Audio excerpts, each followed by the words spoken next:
to Lovely T's Kitchen. Today we are going to do our spicy country style ribs. Please don't forget to subscribe, like, and share. That we are using for our country style ribs is raw honey 100%, pink salt, our black pepper, our Southwest hot mustard, and our Head Country barbecue sauce. Okay, so we have washed our ribs, and you're gonna put your raw honey. You wanna go up, around, up again, and down again. And then you're gonna put your mustard, which is your Southwest hot, and you're gonna go up like a complete circle and go back in and go back out.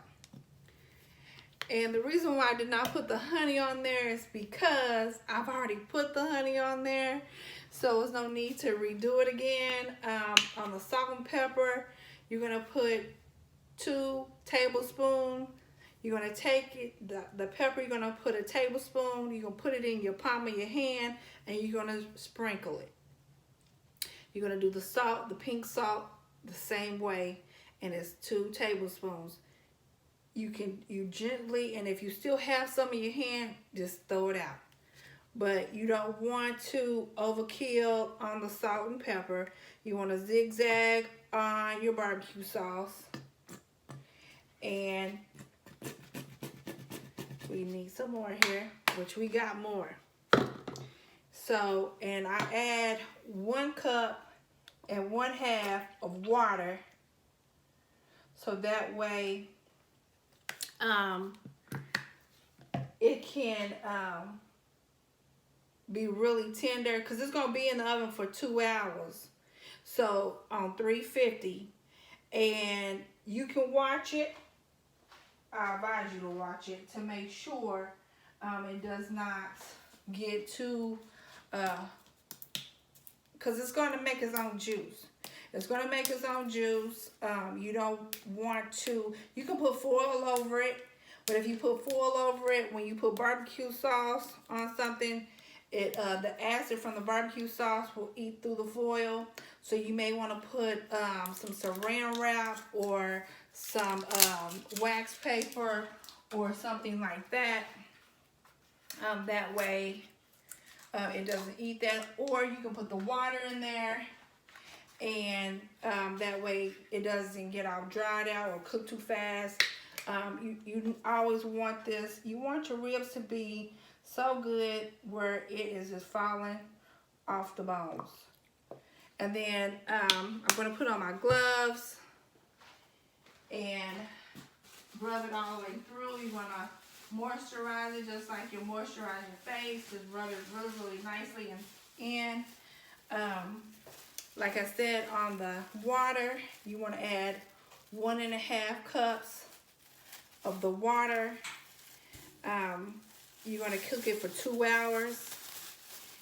And like I said, the seasoning is to taste. The pepper and the salt, you are going to put that in your hand and just kind of sprinkle it through. You want to make sure front and back get moisturized really nicely. You want all that flavor. Don't take it away from yourself. Okay, so our ribs would not be right without our mashed potatoes. So we have our yellow potatoes. So we only need 6. If you have a bigger household, or if you're feeding a bigger party, or if you're just feeding 2, I love mashed potatoes. So we're going to use 6 potatoes. You want to make sure you wash them really nicely in cold water. And the reason why you want to wash them in cold water is because if you wash them in hot, you start to cook it. So we want to wash it in cold water. You want to peel the potato.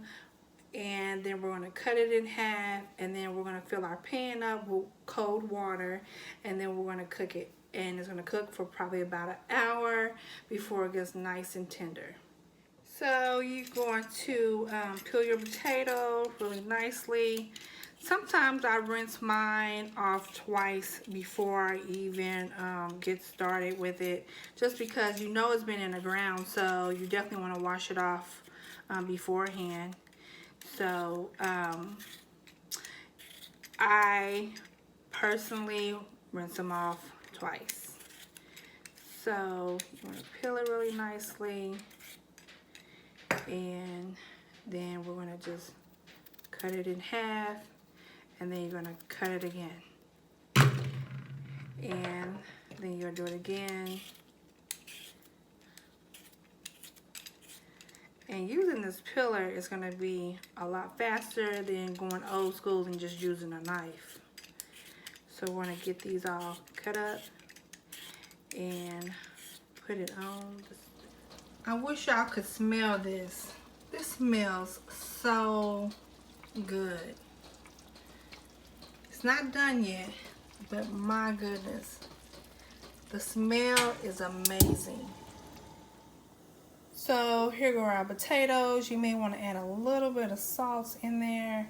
Not the pink salt, just the regular salt, because the pink salt will make the water boil over. So we will let that continue to do what it is doing. So we're checking the potatoes again, kind of move them around. The easiest way is to take a fork, and yeah, they're done. They're ready to go ahead and put your sour cream and your milk and your butter. I wanted you to see what these were looking like. They smell so good, and if you touch them, they're going to fall apart. Okay, mashed potatoes drained and it's put in the mixer. We have our butter, sour cream, and then we have a little bit of milk. We're not going to even use that much milk. So we're going to, and then here go a tablespoon. So we're going to use 2 tablespoons of the butter. We're going to use 1 tablespoon of the sour cream, and we're going to use 1 tablespoon of the milk. And then we're going to do salt and pepper to taste. So I wanted you all to see how tender this rib is. I tried to put it on the plate and it fell apart. That's what I'm talking about. I wanted it to fall apart. Thank you for joining me today at Lovely T's Kitchen. Please don't forget to subscribe, like, and share. See you next time.